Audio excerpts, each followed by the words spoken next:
Buenas noches, bienvenidos a otra capacitación realizada por CIDER Perú. Para nosotros es un placer seguir reforzando sus conocimientos en el rubro de la construcción. Hoy hablaremos sobre un tema tan esperado por muchos de ustedes, muros portantes en albañilería confinada. Como siempre, en la charla nos estará dictando el ingeniero Raúl Antón, como siempre nos sigue acompañando en estas últimas semanas. Entonces, Raúl es quien nos va a acompañar hoy día nuevamente. Durante el desarrollo de la charla, ustedes pueden dejar sus preguntas, sugerencias, comentarios, que al final de la presentación realizaremos una ronda de preguntas. Cabe también mencionarles que todas nuestras charlas tienen un certificado. Al final también de la presentación se está dejando el link donde ustedes van a poder ingresar, van a desarrollar un examen, aprueban el examen y los certificados deben estar la próxima semana en sus correos, serán enviados. Eh, bueno, sin más preámbulo, Raúl, tenemos muchos comentarios. No sé, Raúl, ¿ya estamos disponibles? ¿Qué tal? Claro, claro, Roland, ¿cómo estás? Buenas noches. ¿Qué ¿Qué tal? tal, ¿Qué Raúl? tal con todos? Una noche más con todos ustedes, deseando que estén bien de salud y que les haya ido bien en el transcurso de toda esta semana. Bueno, hoy día vamos a empezar, hoy viernes 6, vamos a iniciar hablando de los muros portantes en la albañilería confinada. Entonces, como siempre, tenemos unos objetivos de la capacitación. Vamos a reconocer los componentes y los procesos constructivos de un muro portante en la albañilería confinada. Como contenido, vamos a ver algunos paradigmas, unas definiciones de las estructuras de albañilería, definición de muros portantes y no portantes y el proceso constructivo. Paradigmas en la construcción de muro de albañilería confinada.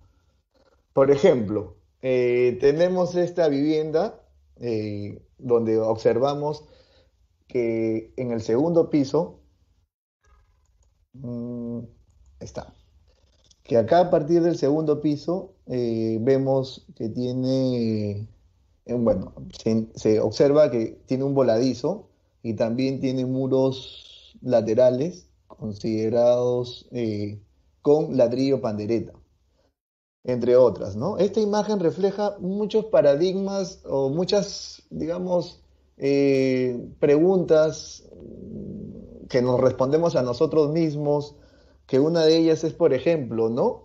Eh, Construyo con ladrillo pandereta para que mi vivienda no tenga peso, mucho peso. Digamos, es algo que se viene escuchando en muchas obras, digamos, un concepto que se considera ladrillo pandereta por tener menor peso, construir con ese tipo de ladrillo, ¿no? Otro paradigma, digamos, otros paradigmas que se considera, que se escucha, digamos, dentro del medio de la construcción, es construyo a partir de mi segundo piso porque cuesta más barato, ¿sí? El millar del ladrillo pandereta es aproximadamente 100 soles más barato, pero es un paradigma, ¿no? Por eso es que construyo, ¿no? Ya tenemos, digamos, dos digamos, criterios que se utilizan para la construcción de los muros, sobre todo muros portantes, a partir del segundo piso, utilizando el ladrillo pandereta, ¿no? Otro paradigma es que mientras estén bien amarrados los muros, no va a pasar nada, ¿no? O no pasa nada, no pasa nada, ¿no? Tranquilos, estén todos bien confinados y no hay ningún problema. Y otro paradigma que sí escucho con frecuencia, que es que mi casa ya tiene más de 20 años y hasta ahora no ha pasado ningún problema, ¿no? Si usted ve los muros, por ahí tiene una que otra fisura por motivo de tarrajeo, entre otras, ¿no? Digamos, esto es lo que, digamos, en el entorno de la construcción de viviendas en los diferentes distritos y ciudades del Perú vamos encontrando. Pero eso, digamos, la pregunta es, ¿eso es correcto? O sea, digamos, estos cuatro paradigmas son correctos pensar de esa manera. Eso yo hago esa reflexión, ¿no? ¿Será correcto? Por ello, digamos, como consecuencia, digamos, en el terremoto de Pisco, miren, esta vivienda de albañilería, ¿no? Esta es una vivienda de albañilería. Ven que acá hay un voladizo, disculpen, la foto no está muy nítida. Esta es una vivienda que tiene un voladizo. Acá se ven las columnas, ¿cierto? Acá se ven las columnas. Y lo que ha fallado, digamos, son los muros del voladizo, ¿no? Vale decir que puede ser que eh, este posiblemente, ¿no? La pregunta es para ustedes, ¿no? ¿Por qué colapsaron los muros que están en el voladizo, ¿no? Esa sería mi primera pregunta para ustedes, ¿no? En los diferentes distritos de acá de Lima y las ciudades, las diferentes ciudades del Perú. ¿Por qué? ¿Por qué colapsó los muros en el voladizo, ¿no? Es una pregunta que les hago. Eh, Otro, ¿no? Otro problema que se dio acá en ese terremoto, digamos, ¿por qué colapsó la vivienda, no? Es una vivienda, si bien es cierto, se ve, digamos, por los colores, aunque no esté un poco nítido, nuevamente, insisto, pero por los colores se ve que a partir del tercer piso se ve bien estructurado, en el segundo piso, bueno, ya se ve que está la falla, y justo presenta la falla en la parte central, ¿no? Pero si ustedes observan bien, tiene una configuración también medio irregular, ¿no? Y bien larga la vivienda, ¿no? Tiene una longitud posiblemente más de 20 metros, ¿no? ¿No? Puede ser hasta unos 30 metros de largo, ¿no? Eh, digamos, tiene ventanales muy amplios, ¿cierto? Ventanales muy amplios o, digamos, aberturas en los muros, ¿no? Que sobrepasa a uno, que no es correcto porque tienes el vecino que va a construir en un futuro y esto va a tapar, ¿no? Sobrepasa también las áreas mínimas que solicita, que te especifica el Reglamento Nacional de Edificaciones, la E070, ¿no? Entre otros. Pero ¿por qué colapsó? Esa es otra pregunta que yo les hago y que vamos a ir resolviéndolas en el transcurrir de esta clase, ¿no? Pero vamos pensando, ojo, ¿ah? Vamos analizando por qué colapsó, porque eso es lo más importante, tener claro. Bueno, vamos a ver las definiciones rápidas de las estructuras de albañilería de acuerdo al Reglamento Nacional de Edificaciones, la E070. La E070 te especifica que tenemos dos tipos de estructura de albañilería. La estructura de albañilería armada, que digamos, vamos con esta imagen, la albañilería armada es, como su definición lo dice, albañilería reforzada interiormente con varillas de acero distribuidas vertical y horizontalmente e integrada mediante un concreto líquido. De tal manera que los diferentes componentes actúan conjuntamente para resistir los esfuerzos. Se les denomina muros armados. Digamos, ustedes por ejemplo, conocen, bueno, acá en Lima, con los ladrillos sílicos calcáreos, digamos, ladrillos de concreto tubulares que se utilizan, por ejemplo, en la selva, por ejemplo, Tarapoto, Rioja, también en el mismo hilo, por ejemplo, ¿no? Hilo también se utiliza mucho este tipo de sistemas. Entre otros, ¿no? Entre otros, Piura poco, La Libertad también, poco, La Libertad también utiliza este, estos tipos de sistemas. Sin embargo, no son muy frecuentes en nuestra construcción cotidiana, ¿no? Con mayor frecuencia lo que nosotros construimos es con la albañilería confinada. Perdón. La albañilería confinada, digamos, es otro proceso constructivo que digamos, se basa en el reforzamiento del muro con elementos de concreto armado en todo su perímetro, vaciado posteriormente a la construcción de la albañilería, ¿no? La cimentación de concreto se considera como confinamiento horizontal para los muros del primer nivel. Fíjense que esto es muy importante, ¿no? O sea, la cimentación se considera como una parte del confinamiento del muro, ¿no? Esta es la albañilería confinada. ¿Qué más? Dentro de los requisitos generales, en esta norma, en la E070, eh, digamos, te da ciertos criterios básicos, bueno, no básicos, sino criterios mínimos para que tú puedas establecer con buen criterio una construcción de albañilería confinada. Sin embargo, como bien sabemos, existe el Reglamento Nacional de Edificaciones, la E030, que es del diseño sismorresistente de edificaciones, y la E070, que habla de elementos de concreto armado. La norma lo que te comenta es que, digamos, por tener ciertos parámetros mínimos, a la hora de hacer, digamos, el diseño de la edificación o de la vivienda con albañilería, puedes tú tomar ciertos criterios en referente a la E060 o a la E030. Por ejemplo, ¿no? En la E070 te especifica de que, digamos, tu diámetro mínimo para un estribo es de 6 milímetros, ¿no? Entonces, la E060 te dice no, ¿no? Te da otros parámetros. Digamos, la, la cimentación conocida para una vivienda de albañilería armada, perdón, de la albañilería confinada, te dice que deberías de trabajar, digamos, conocido como el cimiento corrido, ¿no? Siempre se conecta albañilería, construcción de vivienda, albañilería confinada con la cimentación corrida. Sin embargo, va a depender, como siempre digo, del tipo de edificación, el peso de la edificación, el tipo de suelo, para que tú definas qué tipo de cimentación vas a obtener para esa vivienda. Por eso es que también referencian a la E060. Entonces, digamos, tienes que tener mucho criterio. El ingeniero estructural es el que conoce, ya establece ciertos criterios para poder basarse bien en la E070 netamente o toma referencias como la E060, ¿no?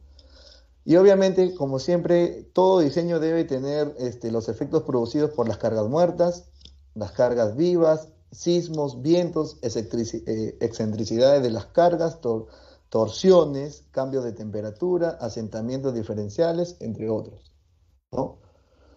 Como definición de muro portante es lo que más nos interesa, ¿no? Como muro portante, la definición, la E070 dice que es el muro diseñado y construido en forma tal, miren, acá viene lo importante, en forma tal que se pueda transmitir las cargas horizontales, digamos, estas cargas horizontales que vengan de este lado o de este lado, al nivel inferior, digamos, por ejemplo, si esta edificación que es de 3 pisos, todas estas cargas que vienen del tercer piso las tienes que transmitir al segundo piso, ¿no? Y estas del segundo piso las transmite hacia nivel inferior, como dice, hacia el primer piso. Y estas del primer piso las transmite hacia la cimentación, que es lo que te dice acá la norma, ¿no? Eh, Verticales de un nivel al nivel inferior o a la cimentación. Estos muros componen la estructura de un edificio de albañilería y deberán tener siempre, lo más importante es que deben de tener la continuidad vertical. Vale decir, me voy adelantando un poco, que no se recomienda tener voladizos. No es muy recomendable. Pero se puede hacer, se realiza siempre y cuando que tengas un buen procedimiento constructivo, ¿no? ¿Qué más? Por ejemplo, ¿no? Vamos a ver la definición del muro no portante. El muro no portante, como bien todos conocemos, es un muro diseñado y construido en forma tal que solo lleva las cargas provenientes, ¿ah? Ojo, de su peso propio y cargas transversales a su plano. O sea, digamos, hablemos como los parapetos, las tabiques, entre otros, ¿no? Sin embargo, miren cómo es de agradable esto, la interpretación, ¿no? Y cómo es el análisis. Por ejemplo, ¿no? Acá tenemos una edificación digamos, ha sufrido daños por el sismo en Pisco. Y acá hay una nota importante, miren. Los tabiques de albañilería no aislados de la estructura principal. ¿Qué quiere decir no aislados? Que pertenecen a la estructura principal, vale decir, son portantes de cargas sísmicas al interactuar coplanarmente con el pórtico que lo enmarca. O sea que estos muros que no han caído, por ejemplo, deberían de tener, digamos, consideraciones sísmicas, pese a ser esta edificación una estructura de puros pórticos. Y si ustedes ven bien, miren cómo se ven estos muros, eh, la razón por cual lo pusieron, lo que yo observo es que son muros, ladrillos panderetas, que están, digamos, puestos de cabeza, porque los huequitos se ven, espero que ustedes también lo noten, están puestos de cabeza, ¿no? Están distribuidos de esa manera. La intención, posiblemente, como buen criterio, habrán pensado de que sí le va a dar rigidez, posiblemente sí, pero ya lo vamos a ver, ¿no? Más adelante. Entonces, digamos, como sistemas de pórticos, vale decir que si hay algunos muros que son tabiques, se debe considerar dentro del sistema. Y la pregunta es nuevamente para ustedes, ¿no? ¿Por qué se cayeron los muros, ¿no? ¿Qué opinan, digamos, ustedes? Eso me gustaría entender. ¿Qué opinan? ¿Cómo observan esta información? Miren, pese a que es un sistema porticados, si ustedes se fijan bien, también han fallado por acá las vigas, estas vigas peraltadas, ¿no? Y ustedes saben que cuando tienes un sistema porticado, las luces o las distancias, mejor dicho, entre columnas, pueden ser mayores a 3, 4 metros sin ningún problema, ¿no? Y eso tú los compensas también ayudándote con las vigas peraltadas. Pero ¿por qué? ¿Por qué falló? ¿Qué pasó? ¿No? Esa es una buena pregunta para ustedes, para que vayan analizando. ¿Qué más? Procedimientos constructivos de los muros de la albañilería confinada. Acá vamos a entrar rápidamente para ver estos procedimientos y, digamos, ya conocemos. Las juntas horizontales y verticales, vale decir que es el pegamento. Nosotros tenemos ladrillos que se pegan desde el sobrecimiento con un material llamado mortero. El mortero, ustedes como ya sabrán, es la mezcla del agua, vamos, la mezcla del cemento, arena y agua, ¿no? Y se forma una capa de manera que pegue. Y a estas juntas, digamos, o al espacio que se genera entre ladrillo y ladrillo, se le llaman juntas. Estas juntas son dadas nuevamente con morteros y te dice, ¿no? La norma te especifica que debe de tener un espesor mínimo de 1 centímetro a un espesor máximo de 1,5 centímetros. ¿Pero por qué? ¿Cuál sería la razón de tener estos espacios, ¿no? Eh, ¿Será porque se ve más estético o porque me ayuda a la resistencia?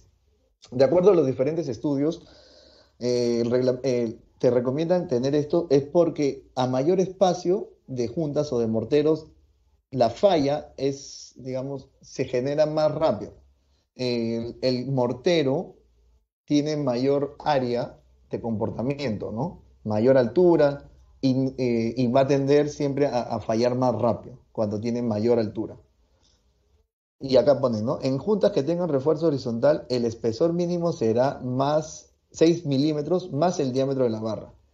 Ya eso lo vamos a ver en conexiones entre muros, muros columnas, perdón. Entonces, digamos, la idea es que los espesores siempre, chicos, deben estar entre 1 centímetro, tanto los espesores horizontales como las juntas, perdón, las juntas horizontales como las juntas verticales. Estas son las juntas verticales. Eso es lo que te especifica la E070. ¿Qué más? Para el asentado de los ladrillos, digamos, de acuerdo a las condiciones climatológicas donde se encuentran ubicada la obra, se recomienda. Este es algo muy importante, muy, muy importante. Se recomienda regarlas media hora antes, o perdón, por media hora, entre 10 a 15 horas antes de ser asentadas. No se recomienda utilizar los ladrillos secos para el asentado porque sus poros succionan el agua de la mezcla. Y yo les hago la pregunta, ¿qué pasa con la resistencia del muro si utilizas los ladrillos secos para el asentado? ¿Perdemos resistencia en el muro? ¿No perdemos resistencia? Eh, Netamente vamos a perder resistencia. ¿Por qué? Como lo dice acá, los ladrillos, por ser de arcilla, van a absorber el agua del diseño del mortero. Y ya, ¿y qué pasa si absorbe el agua del diseño del mortero? Lo que pasa es que el cemento siempre va a requerir una cantidad mínima de agua para que pueda reaccionar. Y si esa agua no la obtiene, no genera su proceso correcto para llegar a la resistencia adecuada. Por eso me adelanto un poco, eh, es que, digamos, no se recomienda, digamos, a una mezcla de concreto o de mortero, echarle más agua, más agua, más agua, cuando se encuentre, cuando ya se esté secando o cuando crean que les falta, cuando esté muy seco la mezcla posiblemente, o estén viendo que pese a las proporciones que ustedes trabajan constantemente, justo en esta ocasión ven que le estamos echando más y más agua. Eso no es un problema netamente del cemento, sino es un problema de agregados, que puede estar con muchos contaminantes o muchos finos. Lo que demanda es echarle más agua. Y al echarle más agua, ustedes deben de saber ya que la resistencia del concreto del mortero se va a ver afectada. Entonces, sí, posiblemente una de las fallas que pueda tener alguno de los muros es por la baja resistencia de los morteros. Para el asentado en los ladrillos de arcilla, se recomienda también que la primera hilada, ya lo sabemos, la superficie de concreto o sobre el sobrecimiento debe ser rayado por líneas de hasta medio centímetro. Se recomienda hacerlo unas 3 horas antes después de haberse vaciado el concreto, y el objetivo es para incrementar la resistencia al cizalle en la base del muro. ¿Qué significa el cizalle? ¿Qué problemas puede pasar con el cizalle? ¿Qué significa? ¿Qué significa, chicos? A ver, ¿quién me ayuda a responder por Facebook, por favor? ¿Qué es el cizalle en la base del muro? Eso es, me gustaría yo que me puedan apoyar ahí, por favor.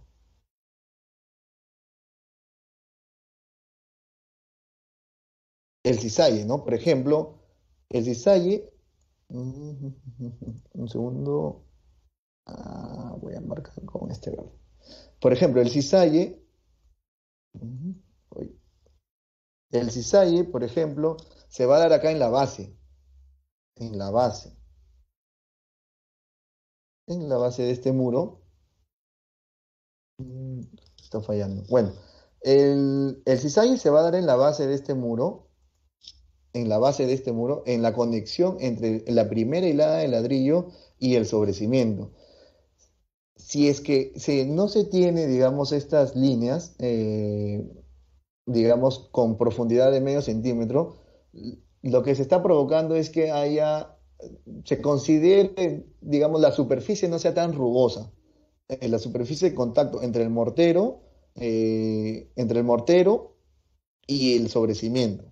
Entonces, cuando viene el sismo, ¿cierto? El sismo viene por este lado, viene por este lado, viene por este lado, por todos los lados, eh, digamos, que ya conocemos. Lo que va a pasar es que al mover toda la edificación, el muro va a fallar por este lado, por la base, ¿no? Por esta conexión. Por ahí va a fallar.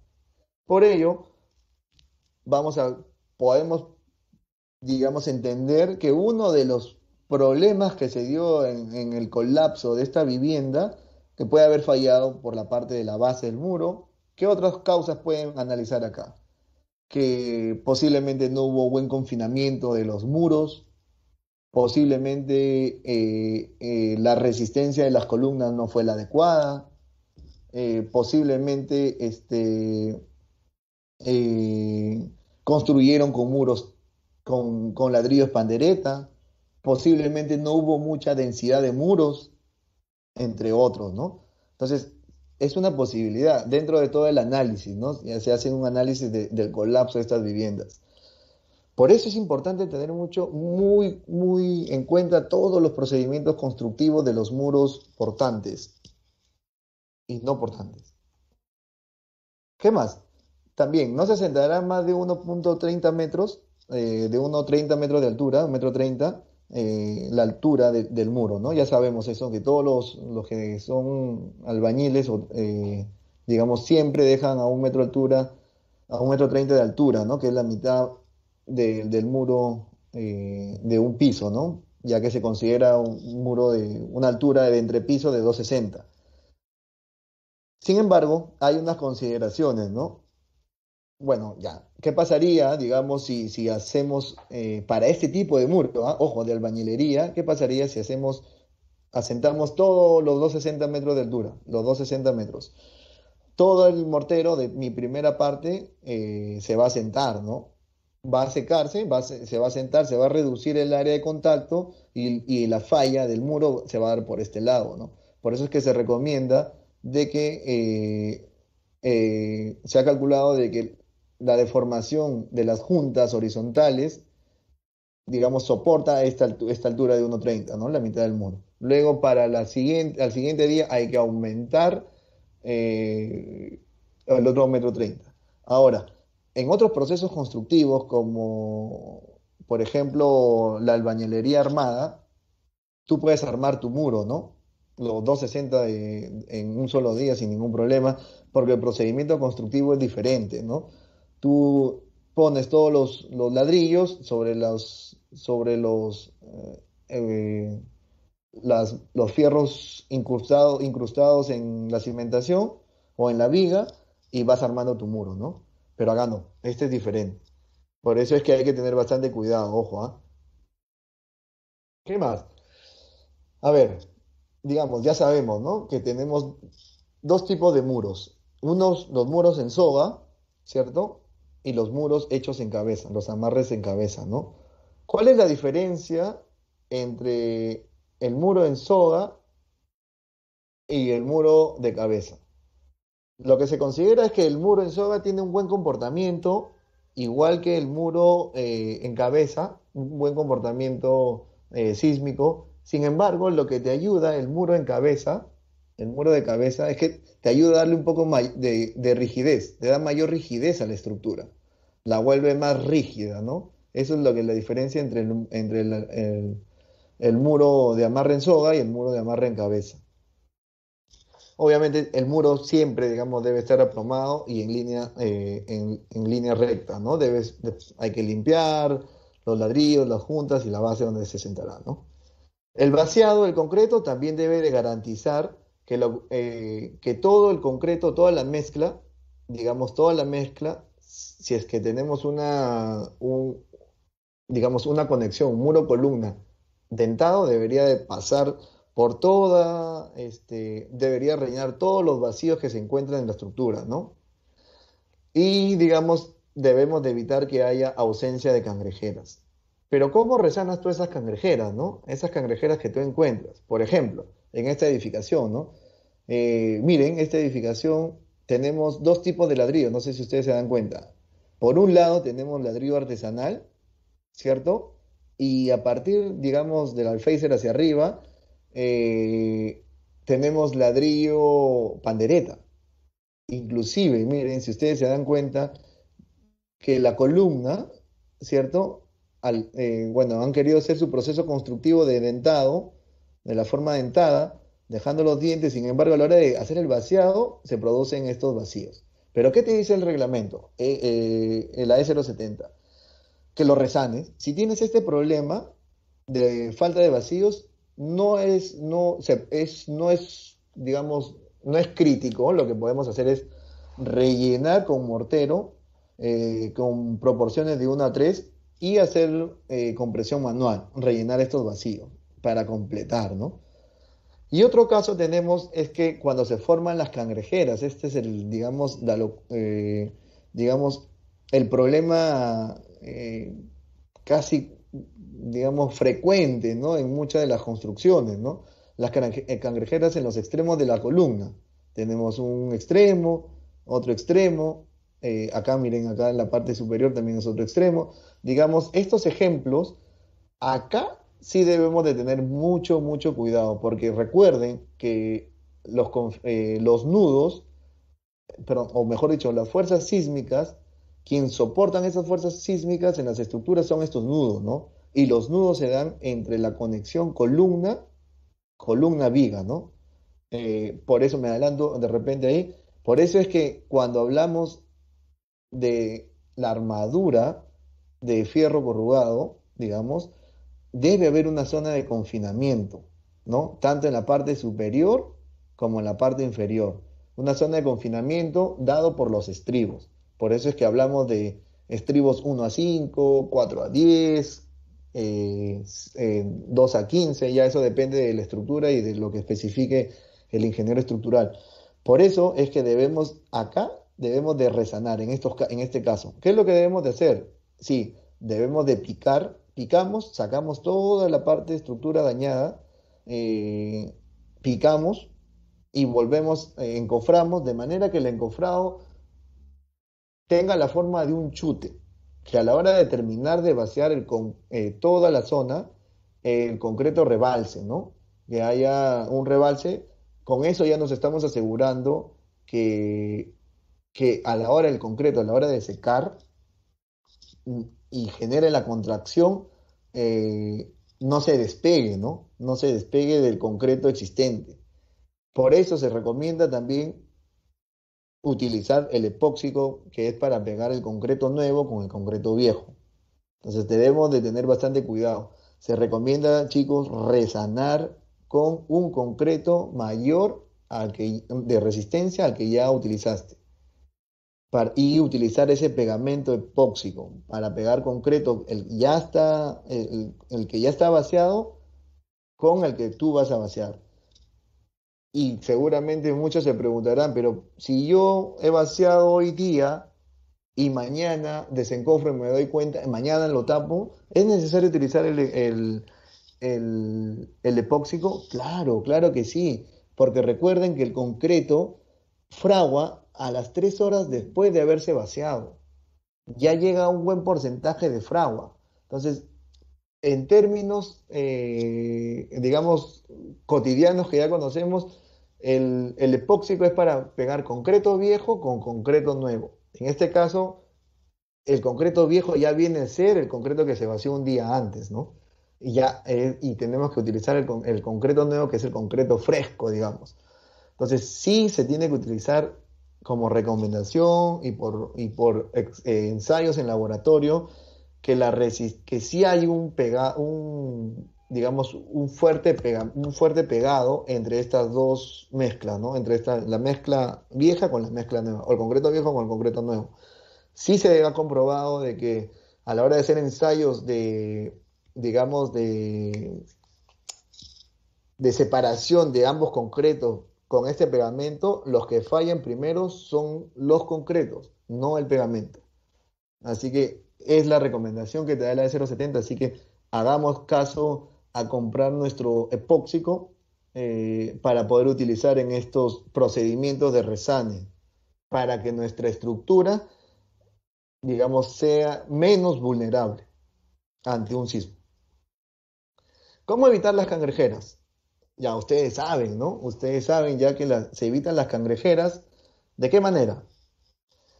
Tenemos dos procesos. El proceso de una vibradora, ya sabemos, una vibradora eléctrica. Ponemos la vibradora, ¿no? Esta es la manguera vibradora. Utilizamos sobre el concreto y lo que va a ayudar a esta manguera es que al concreto se reacomode, ¿no?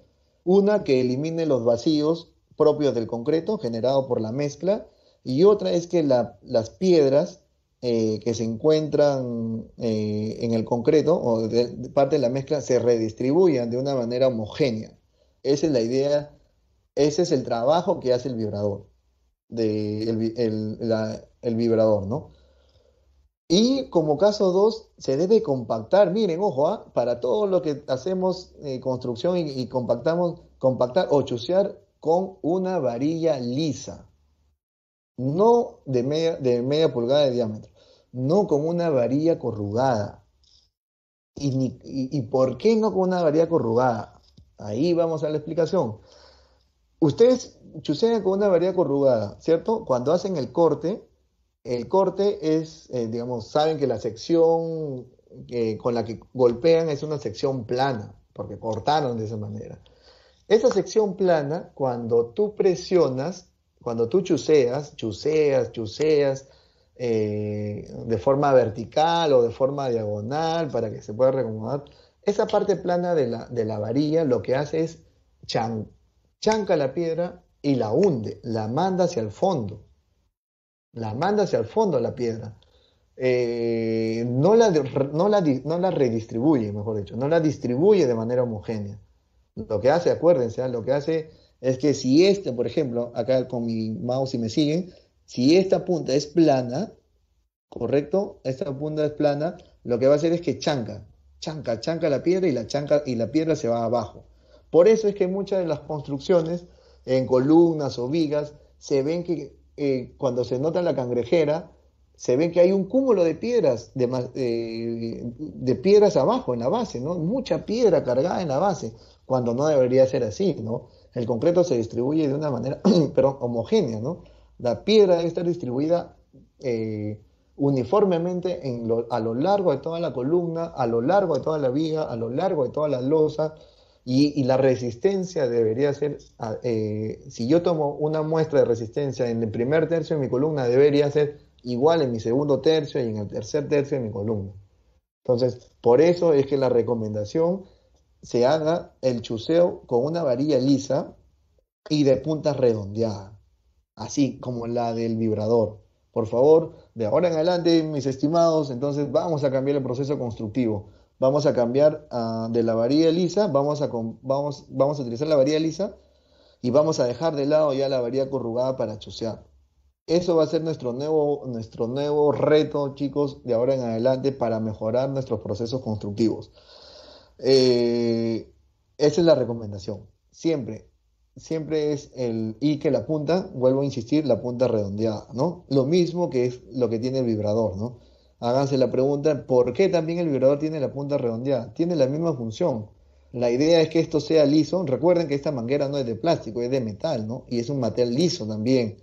Y lo que hace es que tú metes al concreto, penetras al concreto y con la misma vibración el concreto se reacomoda, ¿no? O sea, eso es lo que va a pasar. Entonces, ojo, ¿ah? Hay que tener claro eso. Ya. Ahora, acá hay algo muy importante. Digamos, los confinamientos o las conexiones entre muro y columna. Estos tipos de conexiones son vitales para evitar estas posibles colapsos de estructuras, como hemos visto en las primeras fotos, por eso no quería tocar el porqué, pero ahora ya lo estamos tocando acá.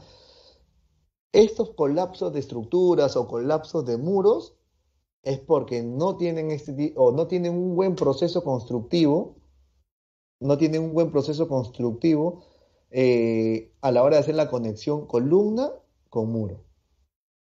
Ahí es donde se falla. Eso es un problema frecuente que tenemos que ir mejorando poco a poco, ¿no? O ya desde ya ir mejorando, ¿no? ¿Y cómo se realiza? Tenemos dos tipos de conexiones, muros, columnas. Uno, que es el que estamos viendo ahorita en la foto, que es el confinamiento a ras, o mejor dicho, la conexión a ras, donde se deben utilizar mechas digamos, de fierro corrugado, ¿cierto? Acá te dice fierro corrugado. Son varillas de 6 milímetros de diámetro. Deben de penetrar por lo menos 40 centímetros. ¿Qué quiere decir penetrar 40 centímetros?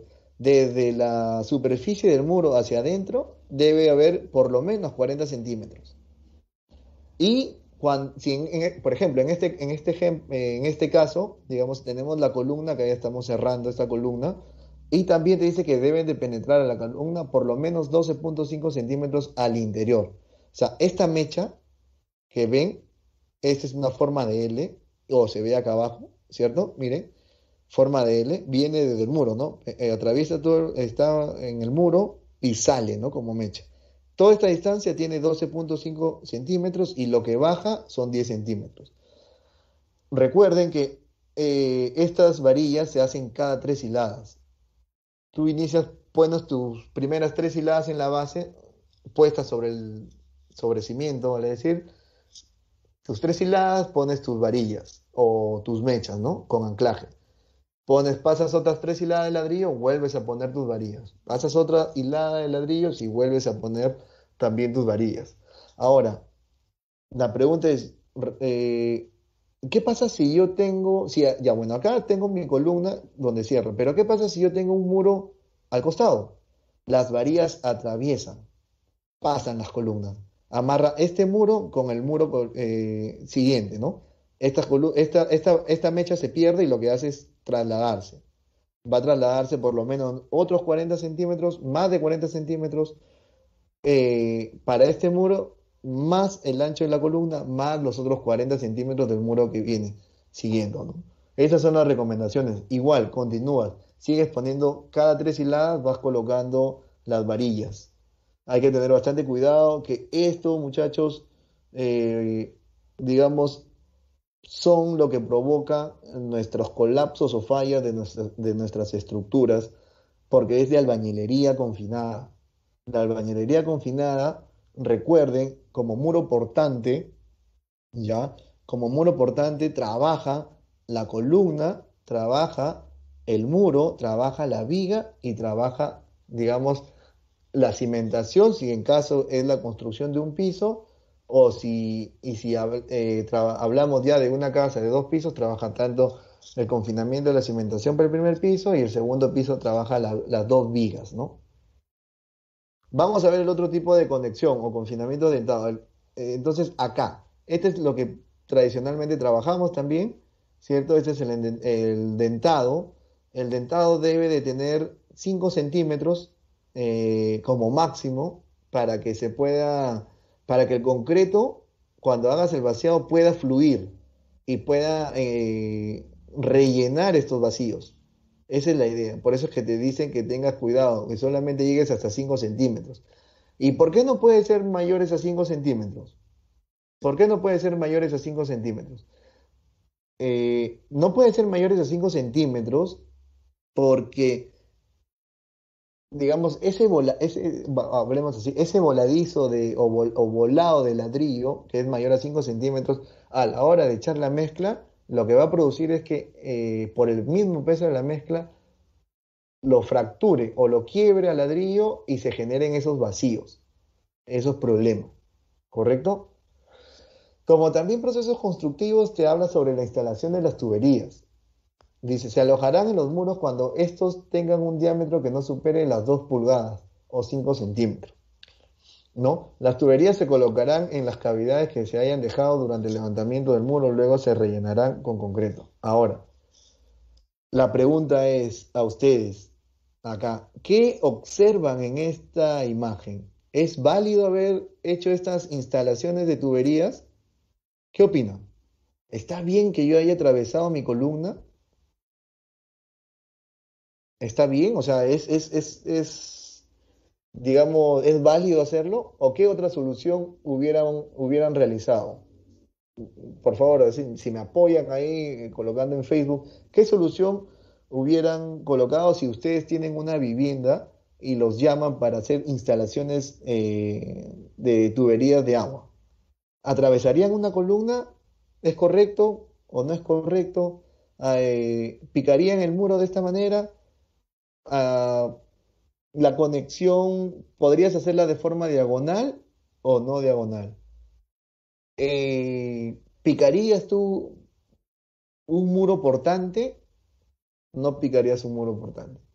¿Qué opinas? ¿Qué solución le daríamos? Eso sería, digamos, la pregunta, ¿no? Eh, bueno, y digamos, vamos acá a ver, digamos, unos criterios. Vamos a determinar acá como ejemplo ciertos criterios que frecuentemente no se deberían de hacer en la construcción de una vivienda de albañilería confinada.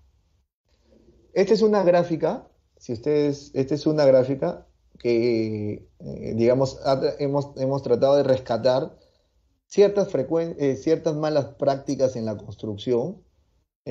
Por ejemplo, ven, acá hay muros, acá hay ventanas, estas son ventanas, esta es una ventana o un muro libre o como ventanas o muro libre, ¿correcto? Esta color plomo son placas de concreto, estos son muros de ladrillos con quincón 18 huecos, ¿cierto?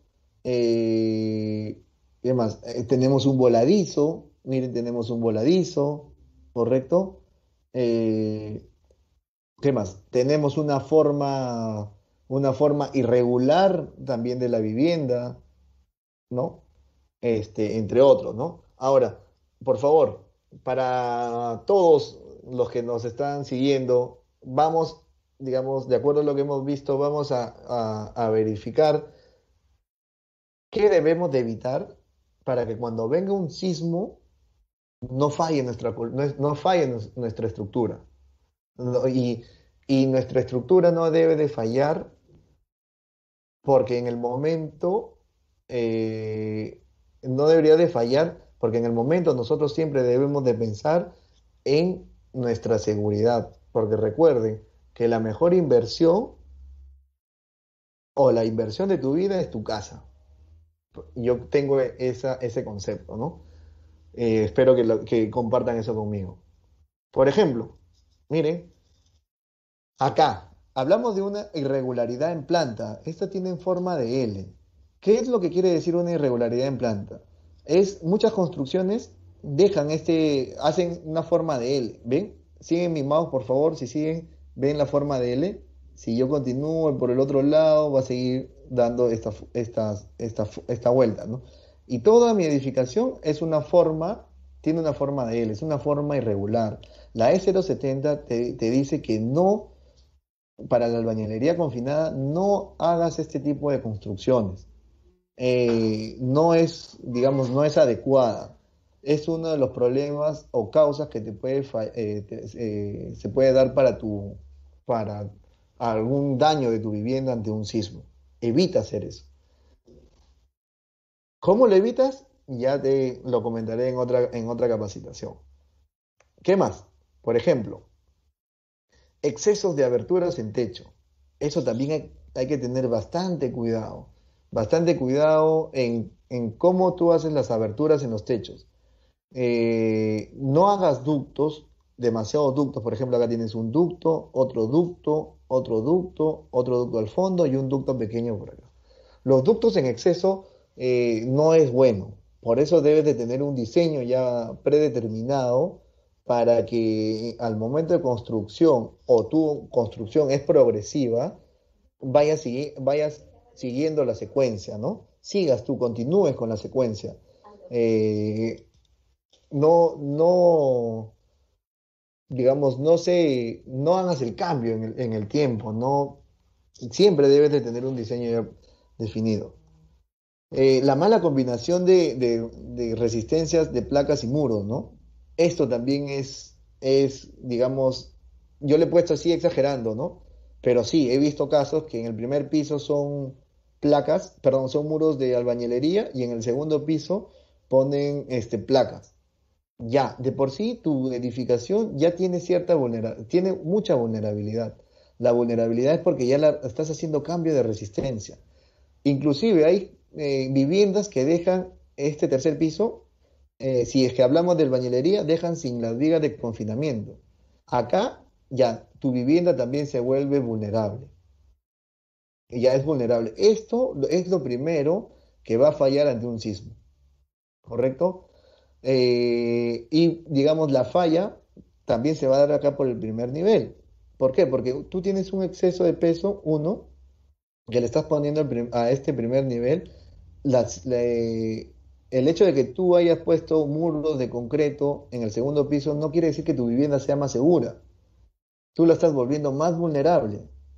Si bien es cierto, tienes mayor rigidez, pero es más vulnerable. Ojo, ¿ah? Entonces, el cambio de resistencias es un punto que tienen que tener mucho cuidado. Y acá aterrizo otra información. Aterricemos en una información que hablamos sobre los paradigmas al inicio. Los paradigmas nos decían, ¿no? Que en el primer piso yo construyo con ladrillo King Kong 18 huecos. Perfecto, ¿no? Es válido. Sin embargo, a partir del segundo piso es lo que vemos en muchas de las construcciones. Por favor, chicos, traten de reforzar, o a las familias, recomiéndeles que traten de reforzar, o que ya no sigan construyendo hacia arriba hasta que sea evaluada su edificación, ¿no? Eh, digamos, ponen el ladrillo pandereta. ¿no? El ladrillo pandereta. La resistencia de un ladrillo pandereta es mucho menor a un ladrillo quincón 18 huecos, ¿no? Inclusive hemos visto imágenes de algunas viviendas que tienen combinaciones, ¿no? Ladrillos pandereta por un lado, ladrillos de techo por otro lado, entre otros. Entonces hay que tener bastante cuidado. Evitar que en los muros portantes, que son los responsables de soportar todas las cargas sísmicas en conjunto con las columnas y vigas, digamos, fallen, ¿no? O sea, recuerden que el ladrillo pandereta no tiene la resistencia adecuada para que se comporte en un muro portante. Ojo, ¿ah? Entonces el paradigma de que el ladrillo pandereta lo compro porque me va a dar menor peso, tampoco es viable. No es viable pensar de esa manera. El ladrillo pandereta tiene una única función y la única función es para tabiquería. Solo para tabiquería, para divisiones, para muros que no soportan cargas, que van a dividir un espacio del otro. Por ejemplo, en los baños puedes utilizar, en alguna cocina, por ahí puedes utilizar también. En algún cuarto que te falte, también puedes utilizar, de manera que no sea un muro portante. El ladrillo pandereta, entonces, como conclusión, no se debe utilizar para los muros portantes. Exacto, ¿correcto? ¿Qué más? La continuidad. No hay continuidad de vigas de confinamiento. Muchas de las viviendas, si ustedes también se dan cuenta, por favor, los invito siempre, cada vez que viajen, trasladándose a sus trabajos, analicen, ¿no? Hay muchas viviendas que, por ejemplo, las vigas en el primer nivel son vigas chatas, ¿no? Vigas chatas. Pero a partir del segundo nivel eh, ponen vigas peraltadas y hacen un cambio, ¿no? Entonces, no hay continuidad en los peraltes, ¿no?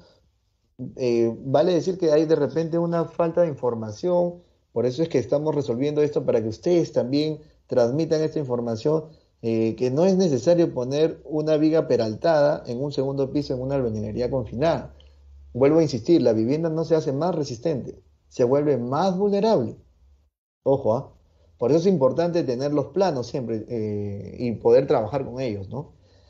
Hay viviendas también que las vigas las dejan a medias, ¿no? Estas falta de vigas también se dan siempre en el último nivel, ¿no? En el tercer nivel. No hay vigas, ¿no? Dejan los muros a medias porque se entiende que quieren construir, digamos, posiblemente en 1, 2 o 3 años. Pero ojo, si viene el sismo, lo primero que van a fallar son esos muros que no tienen confinamientos con vigas, ¿correcto? Entonces hay que tener bastante cuidado. ¿Qué más? No hay continuidad de columnas. Hay muchas viviendas que también, digamos, tienen su columna en el primer nivel. Dicen, no, ya voy a agrandar mi muro y ya no pongo una columna en este lado y continúo mi muro. Y recién empiezo a abrir mi columna en este lado. Ojo, tengan cuidado que la continuidad de columnas es muy importante. Hay que tener en cuenta también las dimensiones que te permite las dimensiones mínimas del muro portante, ¿no? Bien, el tema de la continuidad de cimentaciones, ¿no? Hay mucho digamos, de las viviendas a la hora de hacer reparaciones o reforzamientos, digamos, eh, todas tienen cimento corrido, toda la edificación, ¿ya? Sin embargo, a la hora de hacer una reparación de alguna columna, recurren, digamos, a hacer una zapata. Miren, por lo general tienen que analizar que no es necesario, salvo, salvo que tú estés en un buen suelo, ¿no? Acuérdense que si la zapata va a estar acá, recuerden que las clases que veíamos va a haber asentamiento de la edificación, ¿no? Si no tengo zapata acá, no tengo zapata en esta columna y no tengo zapata en esta columna, ¿cierto? Por acá se van a generar las fisuras, por acá se van a generar los agrietamientos. Y esto, mi vivienda se va a volver vulnerable. Hay que tener bastante cuidado. a la hora de hacer una zapata. Si vamos a hacer una zapata, de preferencia traten de conectarla con algunas varillas, ¿sí? Pero siempre hay que hacer un análisis, para eso tiene que estar el ingeniero estructural, si es necesario utilizar o no una zapata aislada, netamente hablando, no una zapata aislada, ¿no? Recuerden que mucho depende del tipo de suelo, ojo, ¿ah? Por ejemplo, acá, lo que son las discontinuidades en aberturas, ¿no? Hemos visto que hay viviendas que tengo acá, digamos, libre, o sea, está vacío, ¿cierto? O de repente tengo acá dejé abierto por un jardín y acá recién pongo muros, ¿no? Pongo un muro, acá también mis ventanas pongo de dimensiones inapropiadas, no tengo una continuidad, ¿no? El muro o mi ventana no es simétrica a mi primer piso, ¿no? Esta ventana tampoco no es simétrica a mi primer piso. Esta ventana tampoco no es simétrica con esta, ¿no? Entonces te recomienda de que las aberturas en los muros sean continuos, ¿no? Que tengan una simetría. También el tema de los voladizos, ¿no? Una de las imágenes que veíamos, que fue en la tercera, que hablábamos de como consecuencias del por qué todos los muros del voladizo habían colapsado, ¿se recuerdan? Esos muros en voladizos colapsan porque justamente no tienen un confinamiento, son muros simples.